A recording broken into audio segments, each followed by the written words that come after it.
ইনশাআল্লাহ ইনশাআল্লাহ না ইনশাআল্লাহ ভয় পাবো না আল্লাহর মেহেরবানি। আপনি দোয়া করবেন শুধু আমাকে।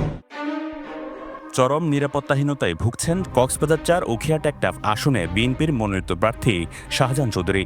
কারণ ডাকপোস্টে পাঠানো চিঠিতে বলা হয়েছে তিনি ২৪ ঘন্টা হুমকিদাতাদের নজরদারিতে রয়েছে।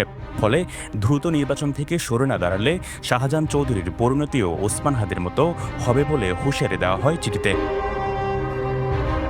হত্যার হুমকির বিষয়টি জানাজানি হওয়ার পর নেতাকর্মীদের মধ্যে চরম উদ্বেগ উৎকণ্ঠা তৈরি হয়েছে। কারণ চিঠির সাথে কাফনের একটি কাপড়ও পাঠানো হয়েছে। যদিও পুলিশ বলছে তারা তদন্ত শুরু করেছেন এবং প্রার্থীর নিরাপত্তার বিষয়টিও দেখভাল করছেন।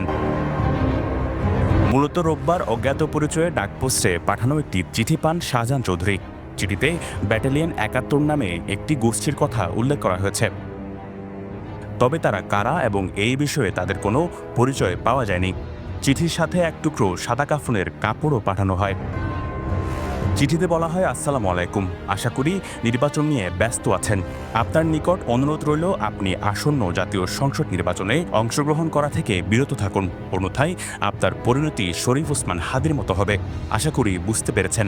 আপনি ২৪ ঘন্টা আমাদের কিলিং স্কোয়াডের নজরদারিতে আছেন। আপনার জন্য একটি কাফনের কাপড় উপহার হিসেবে পাঠালাম। নেতাকর্মীরা বলছেন শাহজাহান চৌধুরীর নিরাপত্তা জোরদার করা জরুরি। এইভাবে এই যে নতুন বাংলাদেশে এইভাবে যে ডাক যুগে আমি কখনো দেখি নাই। আর এইভাবে যে একজনকে মৃত্যুর বা মেরে ফেলার হুমকি দিচ্ছে, কাপড়ের কাপড় দেওয়ার হুমকি দিচ্ছে, এটা আসলে খুব বেশি নিন্দনীয়। স্বৈরাচারের আমলে নিয়োগপ্রাপ্ত তাদের ছাত্রলীগের ক্যাডার এখন বিভিন্ন জায়গায় রয়ে গেছেন। তো তাদের এই যে জুলাই আগস্টে এত বড় একটা হত্যাযজ্ঞ সংঘটিত হয়েছে, এই আসামিদেরকে গ্রেপ্তারের ক্ষেত্রে তাদের অনীহা, তাদের দায়িত্বহীনতা, ওই জায়গা থেকে আসলে এই ধরনের কর্মকাণ্ডগুলো করার সুযোগ পাচ্ছে বলে আমি মনে করি। যে স্বাধীনতা বিরোধী অপশক্তিরা হচ্ছে পায়তারা চালাচ্ছে, এটা কখনোই হচ্ছে সম্ভব হবে না। নির্দিষ্ট সময়ে এবং হচ্ছে নির্দিষ্ট তারিখে জাতীয় নির্বাচন হবে।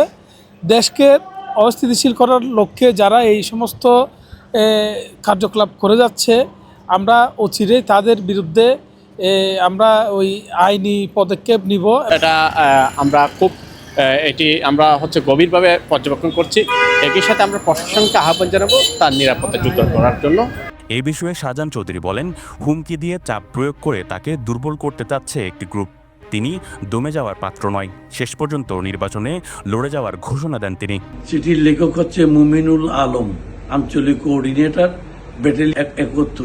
২৪ ঘন্টায় আমার কিলিং স্কোয়াড আপনার নজরদারিতে আছে, এই কথাও বলেছেন। আমি এটা উকিয়া থানাতে জিডি করেছি এবং এটি খবর প্রকাশ হওয়ার সাথে সাথে মাননীয় চেয়ারম্যান তারেক রহমান সাহেব আমাকে টেলিফোন করে খোঁজখবর নিয়েছেন এবং আমাকে তিনি সাহস দিয়েছেন। আমি বলেছি ওনাকে ইনশাআল্লাহ তাআলা আমি নির্বাচন করে যাব, হয়াতমত আল্লাহর হাতে। এই কথা আমি বিশ্বাস করি এবং সকলকে আমি আমার জন্য দোয়া করতে অনুরোধ করছি। পুলিশ বলছে তারা ইতিমধ্যে জিডি নিয়েছেন, ঘটনাটি গুরুত্ব দিয়ে তদন্ত করছেন। একই সাথে প্রার্থীর নিরাপত্তার জন্য পুলিশ প্রয়োজনীয় সহযোগিতা করবে বলে জানায় উখিয়া থানার ওসি। উনি একটা হুমকি বিষয়ে একটা জিডি করার জন্য আমাদের কাছে আবেদন করছেন। আমরা জিডি করতেছি, জিডি করে আমরা আইনানুগ প্রক্রিয়া অনুযায়ী এটা তদন্ত করবো। কোথা থেকে আসছে, কিভাবে আসছে, কারা জড়িত, এটা আইডেন্টিফাইয়ের জন্য ইনশাআল্লাহ সর্বোচ্চ আইনানুগ ব্যবস্থা নেব। যেখানে উনি যেভাবে আমাদেরকে প্রয়োজন মনে করবেন, আমি আমার থানা এলাকায় আমি আমার সাহায্য অনুযায়ী ওনাকে সাপোর্ট দেওয়ার চেষ্টা করব। নির্বাচন বানচাল করার জন্য মাঠে একটি ভীতিকর পরিবেশ তৈরির পায়তারা চলছে বলে মনে করছেন সচেতন মহল। News desk, পেনওয়া।